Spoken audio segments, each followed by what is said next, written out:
이 새벽 우리에게 주신 하나님 말씀은 신명기 1장 19절에서 33절까지의 말씀입니다.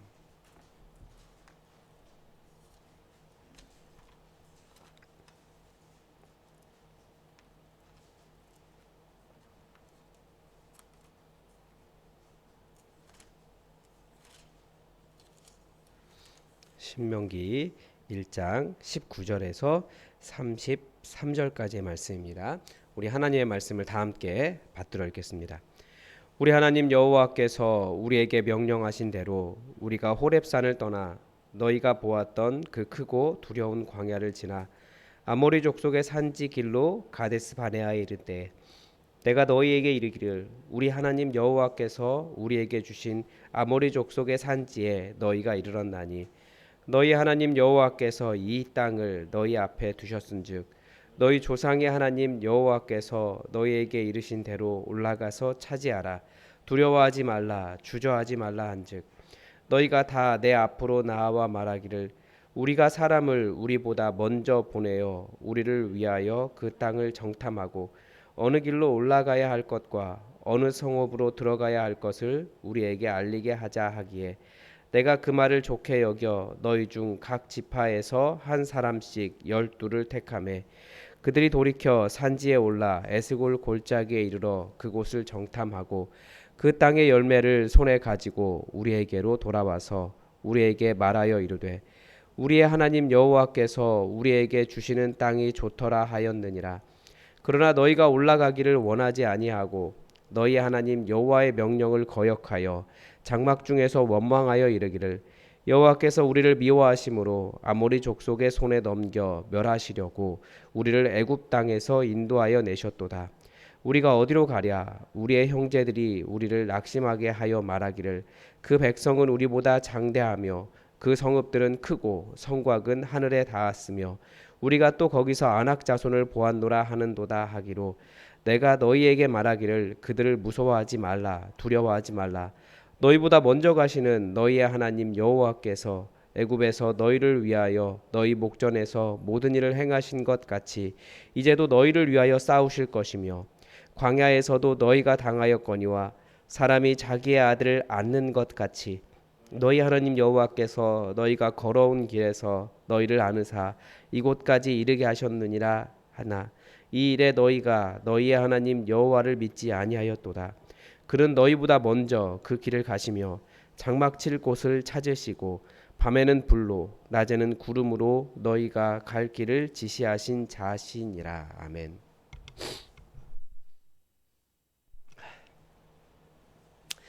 새해에는 신명기 말씀으로 묵상을 시작합니다.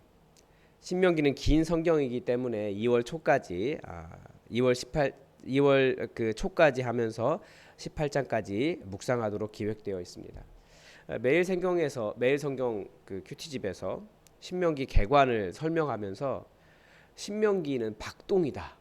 심장의 박동이다. 이렇게 심장의 박동을 느껴보라고 시작하고 있습니다.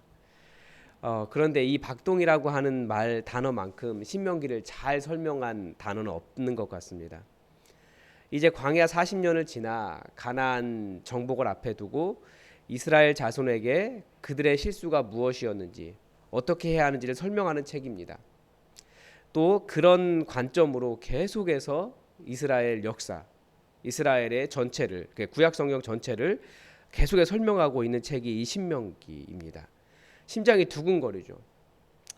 구약 성경의 전체 관점을 요약하는 성경이 신명기입니다. 아니 어떻게 보면 우리 인생 전체를 어떻게 바라보아야 할 것인가를 설명하는 책이 신명기다라고도 볼 수 있습니다.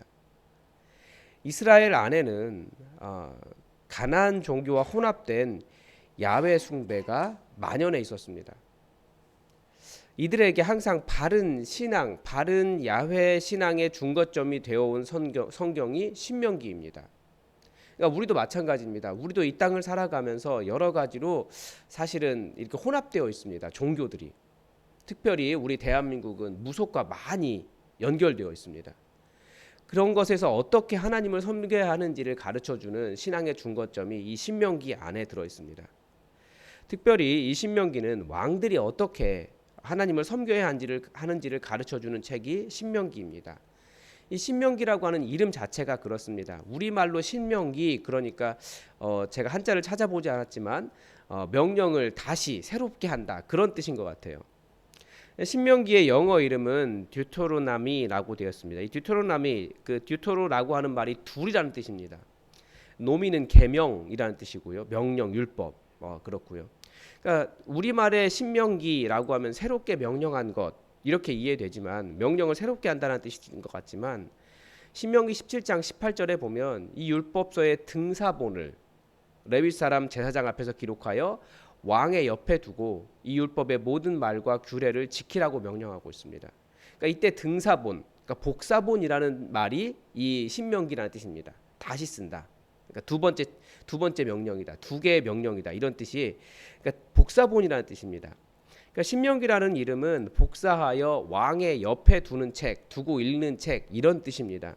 이스라엘이 안 지켰죠. 신명기의 주요 내용은 가나안 땅으로 건너가기 전 모압 평야에서 지난 40년을 회상하며 앞으로 어떻게 살아야 하는지를 다시 설명하는 내용이다, 이렇게 볼 수 있습니다. 그래서 회고이면서 우리 이렇게 살아가자라고 하는 그런 말씀입니다. 여러분이 모세라면 회고를 할 때 어디에서부터 시작하시겠습니까? 아마 많은 사람들은 자기의 삶을 회고할 때 결정적인 자기의 삶에서부터 시작할 겁니다. 역시 마찬가지입니다. 이제 모세가 내가 이제 늙어서 곧 죽을 줄 알기 때문에 자기의 삶을 회상할 때 아마 하나님께서 부르신, 장인의 양을 치다가 하나님께서 부르신 그 호렙산 산에서부터 시작할 것 같은데, 자기 이야기하는 것이 중요한 게 아니고 이스라엘이 하나님께 순종하는 것, 그 중심, 정말 중요한 것이 무엇인지를 제대로 기억하는 것이 포인트이기 때문에 이 그 모세의 회고는 가데스 바네아에서부터 시작합니다. 이스라엘 자손이 왜 그 열 하루길이면 갈 수 있는 곳을 40년이나 헤매야 했는지, 19절에서 말하는 것처럼 왜 크고 두려운 광야를 지나가야 했는지, 그 유명한 가데스 바네아 사건에서부터 시작합니다. 가나안 땅을 앞에 두고, 그러니까 열 하루 만에, 애굽에 출발해서 열 하루 만에 가데스 바네아에 도착을 했습니다. 거기서 이스라엘이 들은 명령이 무엇이었습니까? 그 명령이 21절에 나옵니다. 물론 앞에서도 나옵니다. 17절, 18절 이렇게 나오는데 앞에 있으니까 차지하라, 이게 하나님 명령이에요. 그런데 가데스 그 21절에 보면 다시 나옵니다. 너희 하나님 여호와께서 이 땅을 너희 앞에 두셨은즉 너희 조상의 하나님 여호와께서 너희에게 이르신 대로 올라가서 차지하라. 두려워하지 말라, 주저하지 말라. 이게 하나님의 명령이었습니다. 그런데 21절에 보니까 사람들은 하나님의 명령과는 다른 반응을 했습니다. 너희가 다 내 앞에 나와 말하기를 우리가 사람을 우리보다 먼저 보내어 우리를 위하여 그 땅을 정탐하고 어느 길로 올라가야 할 것과 어느 성읍으로 들어가야 할 것을 우리에게 알리게 하자 하기로 내가 그 말을 좋게 여겨. 사람들은 어느 길로 들어가야 더 좋은지 전략을 짜는 것처럼 보입니다. 그래서 모세도 허락을 했습니다.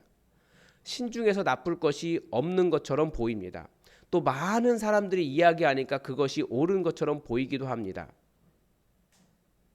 그런데 바로 이 지점이 이스라엘이 눈앞에서 가나안 땅을 두고, 그때 그 땅을 눈앞에 두고도 보고도 모두 광야에서 죽어야 했던 시점이었다라는 겁니다. 정탐꾼들이 그 땅을 둘러보고 돌아와서 뭐라고 했습니까? 25절에 보니까 우리 하나님께서 우리에게 주시는 땅이 좋더라, 우리에게 주셨다라고 생각한 것이 아니고 좋았다라고 이야기하는 거예요. 좋기는 좋네, 그거죠. 지금 이 정탐꾼들이 무엇을 하고 있는 겁니까? 하나님께서 주신 것을 평가하고 있는 겁니다. 하나님께서 주셨는데 좋네, 평가한 거예요. 하나님의 명령은 평가하라가 아니에요. 좋은 땅이니까 주신 거죠. 그러면서 그 땅에 올라가기를 사실은 원하지 않았습니다. 좋기는 좋네, 그런데 가고 싶지는 않아, 이거예요. 그 속마음이 무엇인지는 가데스 바네아를 한번 돌아봐야 되는 거죠. 그리고 나아가 이제 이 이야기를 듣자 부정적으로 말하는 사람이 나타나기 시작했습니다. 그것이 퍼진 거예요. 모든 일에는 아무리 좋은 일에도 부정적인 평가를 할 수 있습니다. 부정적으로 보기 시작하면 얼마든지 부정적인 근거들은 한없이 나올 수 있습니다. 반대로 긍정적인 증거들, 긍정적으로 이야기하기 시작하면 긍정적인 증거들도 많이 있죠. 그런데 부정적인 이야기들은 훨씬 더 강하게 뻗어갑니다. 그래서 이제는 하나님께서 우리를 죽이시려고 하신다고까지, 하나님 그런 의도가 아니거든요. 하나님은 정말 좋은 거 주신 거예요.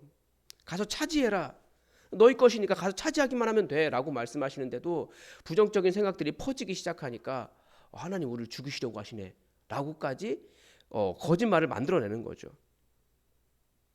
그러면서 낙심하게 되고 분열하고 하나님의 역사하심을 부정적으로 느끼게 하고, 그런 사람들의 말들이 공동체 가운데 퍼져버렸습니다. 그래서 이스라엘이 눈앞에 가나안 땅을 두고도 40년을 헤매야 했던 겁니다. 이스라엘이 한 여러 가지를 평가할 수 있지만, 이야기할 수 있지만, 이스라엘의 한 가장 큰 실수는 하나님께서 주시는 것을 자신의 마음에 들고 안 들고에 따라 평가하는 것입니다. 대체 이 사람들은 어떤 상황이면 마음에 들고 올라갔겠습니까? 사실 하나님께서 가서 차지해라 라고 말씀하셨으면 거기에 있는 것은 오히려 어떤 어려움이 있든지 그냥 극복하고 함께 힘을 모아서 나아가서 차지해야 할 문제였던 거죠. 근데 보니까 약간 어려워 보이는 거죠. 이런저런 조건들도 마음에 안 드는 거예요. 도저히 싸워서 이길 수 없어 보이는 거예요. 그게 왜 그렇습니까? 정체성의 문제예요. 그때 이 40년 전에 가데스 바네아에서 있었던 사람들은 얼마 전까지, 불과 열흘 전까지만 해도 노예였던 사람들입니다. 노예 근성이 있는 거죠. 그런데 하나님은 우리를 노예로 부르신 것이 아니라 아들로 부르셨어요. 아들에게는 아들의 당당함이 있습니다. 아들에게는 노예의 마음 안 될 거야, 힘들어, 이게 아니고 아들이기 때문에, 하나님의 아들이기 때문에 하나님께서 주시는 것이면 당연히 가서 할 수 있는 거지 라고 하는 당당함과 용기가 있는 거죠. 그런데 그 노예 근성에 있었던 사람들에게는 자꾸 계산하고 하나님 우리에게 힘들게 하시는 거 아니야, 안 돼 라고 하는 그런 마음이 있었다는 거예요. 그게 정체성의 문제인 거예요. 하나님은 우리를 아들로 부르셨습니다. 이런저런 핑계하고 하나님의 일을 평가하는 것이 아니라 말씀하시면 가서 차지하는 것이 사실은 그 아들의, 하나님을 아버지로 모시고 있는 아들의 당당함인 거예요. 그러니까 아들의 그 하나님의 마음, 아버지의 마음을 모르기 때문에 이리저리 평가하고 부정적인 말을 하고 죽을 거야 라고 이야기하고 하나님께서 하시지도 않은 말들을 자꾸 만들어내고 하나님의 의도를 자기가 아는 것처럼 여러 가지 부정적인 이야기 하잖아요. 우리를 죽이려고 여기 보내셨다, 우리는 안 된다, 그 사람들은 강하다. 아니, 하나님 아버지께서 말씀하시면 된다니까요. 우리는 말씀을 평가하는 사람들이 아니라 순종하는 사람들입니다. 우리는 우리가 집단적으로 이리저리 평가하면, 판단하면 더 합리적인 결론을 도출할 것이라고 생각하지만 오히려 인간은 더 많은 실수를 합니다. 하나님께서 주신 명령에 순종하는 것이 가장 빠른 길입니다. 그렇지 않으면 이스라엘처럼 오히려 헤매고 가나안 땅에 들어가지 못하고 거기 있었던 사람들 3명만 빼고는, 모세도 포함하니까 2명만 빼고는 광야에서 죽음을 맞이하게 됩니다. 그러니까 순종이 가장 빠른 길이고 순종이 사는 길이에요. 어려워 보이고 부정적으로 말하는 사람들의 이야기를 들으면 하나님께서 나 힘들게 하려고 하시는 거 아니야? 그런 생각이 들 수 있지만 그게 하나님의 뜻을 판단하는 것이 아니에요. 우리는 순종하는 사람들입니다. 그런데 왜 이 사람들이 이렇게 판단했습니까? 노예 근성이기도 하지만, 아들의 마음이 아니기도 하지만 결정적인 이유는 우리를 위하여라고 하는 판단 기준 때문에 그렇습니다. 22절에 보면 우리를 위하여라고 되어 있어요.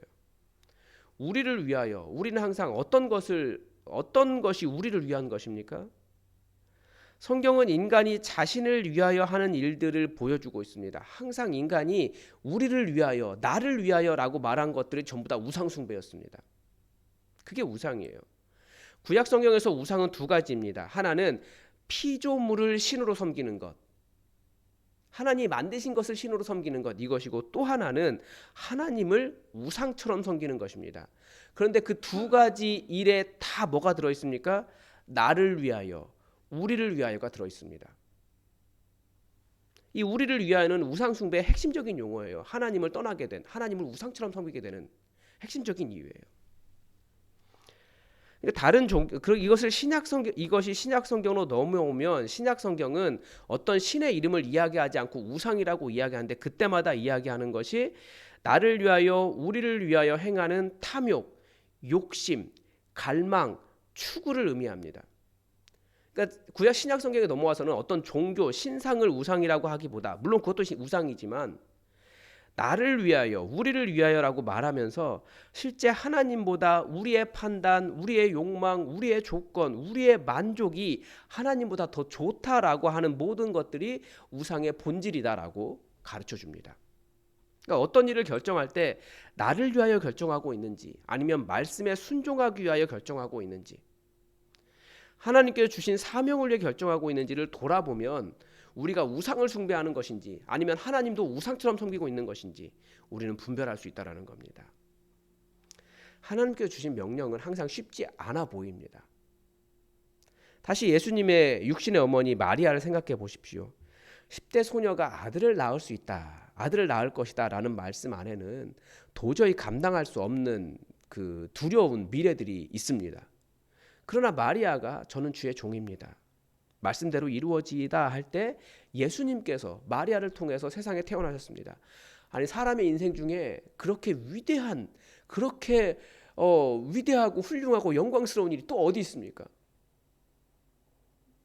그런데 마리아가 그게 아멘 할 때 이루어졌다는 거예요. 그리고 마리아가 걱정했던 일들은 하나도 마리아의 삶에 이루어지지 않았어요. 오히려 영광만이 가득했죠. 만약에 죄송합니다. 자꾸 말이 꼬이네요. 만약에 마리아가 자기를 위하여 선택을 했다면 절대 그런 영광스러운 일은 그의 삶에 일어나지 않았을 겁니다. 그냥 평범한 아줌마들처럼 살다가, 그냥 평범한 다른 사람 다 그냥 살아가는 삶을 살다가 역사에 이름도 남지 않는 그런 사람으로 살아가서 사라졌겠죠. 쉬워서가 아닙니다. 절대 어려움이 없어서가 아닙니다. 그런데 순종하면 하나님께서 해결하십니다. 우리는 누굽니까? 노예가 아니고 하나님의 자녀예요. 예수님도 그렇게 하셨어요. 십자가를 감당하셨잖아요. 예수님은, 우리는 그런 일을, 우리가 생각하는 어려움을 경험하지 않는데 예수님은 실제로 십자가에서 죽기까지 하셨어요. 그런데 그것을 통해서 이 온 땅에 구원이 드러났습니다. 우리가 1월이 되면 아마 다 그 교인들이 다 그런 마음이 있는 것 같아요. 1월이 되면 우리가 5년 전에 교회 세울 때 과연 교회가 될까라고 하는 그런 마음, 그 두려움을 떠올리시는 것 같아요. 특히 깊이 관여하셨던 분일수록 더더욱 그런 마음이 있는 것 같습니다. 근데 그때 어떻게 교회가 세워졌습니까? 그게 순종이었던 겁니다. 미래에 대한 걱정, 우리가 과연 목회자를 청빙할 수 있을까? 목회자 살아내 줄 수 있을까? 아니면 우리가 교회로서 생존할 수 있을까? 다 걱정이잖아요. 그런데 순종할 때 하나님은 하나님의 일을 이루시는 겁니다. 순종하지 않으면 하나님의 일을 볼 수 없어요. 여러분, 우리 앞에 무엇이 있든지 하나님은 보니까 선물을 주시는 분이에요. 그것도 그냥 선물이 아니고 거대한 땅을 주시는 거예요. 원래 하나님께서 주시려고 하셨던 땅의 범위가 어느 정도인 줄 아십니까? 이집트에서부터 시작해서 유프라테스까지입니다. 근데 이스라엘이 순종하지 않았기 때문에 그 가나안 지역, 그 안에 그 강원도만한 지역에 모여가지고 살고 있는 거예요. 원래 하나님께서 말씀에 신명기에서 가르쳐 주시는 대로 주시려고 한 땅은 원래 거대한 땅이에요. 바벨론에게 정복되는 것이 아니고 바벨론 그 땅을 차지하는 거예요. 아시리아에게 북이스라엘이 망하는 것이 아니고 그 아시리아를 차지할 수 있도록 하신 것이 원래 하나님의 계획이었어요. 다시 순종하지 않아서 그런 거예요. 있으니까 가서 차지하라라고 말씀하셨는데 아무도 들어가려고 하지 않은 거죠. 내 헌신이 싫으니까. 그건 걱정이라고요. 그게 불신앙입니다. 신명기 말씀을 통해서 우리가 이 심장의 박동을 느꼈으면 좋겠어요. 하나님은 우리에게 정말 거대한 것을 주시려고 하신다고. 근데 우리가 이리 계산하고 저리 계산하고 하나님 저 죽이려고 하시는 거예요. 원망하고 그런 부정적인 상황들이, 부정적인 말들이 공동체 안에 퍼져나갈 때 그걸 차지할 수 없게 되는 겁니다. 그 심장의 박동을 느끼셨으면 좋겠어요. 하나님께서 우리에게 무엇을 주시려고 하시는가? 가서 차지해라. 아들이라면 가져도 된다라고 하는 그 말씀을 우리가 기억했으면 좋겠습니다. 그래서 우리 2024년이 하나님께서 주시는 것 믿음으로 바라보고 다 한마음 한뜻 되어서 한마음 한뜻 되면 된다니까요. 부정적인 말들이 퍼져나가지 않도록 그런 것들을 차단하고 하나님의 일들을 향해서 나아감으로써 하나님께서 주시는 놀라운 복락을 누리고 차지하고 누리는 그런 한 해가 되었으면 좋겠습니다. 우리 하나님의 뜻이 우리에게 이루어지기를 주기도문으로 함께 기도하겠습니다. 하늘에 계신 우리 아버지, 아버지의 이름을 거룩하게 하시며 아버지의 나라가 오게 하시며 아버지의 뜻이 하늘에서와 같이 땅에서도 이루어지게 하소서. 오늘 우리에게 일용할 양식을 주시고 우리가 우리에게 잘못한 사람을 용서하여 준 것 같이 우리 죄를 용서하여 주시고 우리를 시험에 빠지지 않게 하시고 악에서 구하소서. 나라와 권능과 영광이 영원히 아버지의 것입니다. 아멘. 여러분 우리 함께 또 여러분의 기도 제목 가지고 함께 기도하실 때 하나님께서 우리에게 가서 차지하라라고 말씀하시는 선물로 주시는 땅이 무엇인지 우리 알아볼 수 있게 해주시고 또 주님께서 말씀하실 때 두려워하지 않고 아멘으로 충성하며 순종하여 가장 빠른 길을 가는 그런 삶이 되게 해달라고 기도해 주시고 우리 교회도 또 새로운 한 해를 맞이했습니다. 하나님께서는 선물을 주세요. 거대한 선물을 주세요. 근데 우리가 계산하면서 이것은 안 될 거야, 하나님께서 우리를 힘들게 하실 거야 라고 하는 것으로 받아들이는 것이 아니라 하나님께서 보여주실 때 아멘 하고 충성하며 순종하는 결정을 할 수 있게 해달라고 우리 교회에도 하나님의 자녀로서의 결정을 하게 해달라고 우리 함께 기도했으면 좋겠습니다. 하나님께 주시는 복락 선물 많이 누리는 한 해 되도록 우리 기도합시다. 다 함께 기도하겠습니다.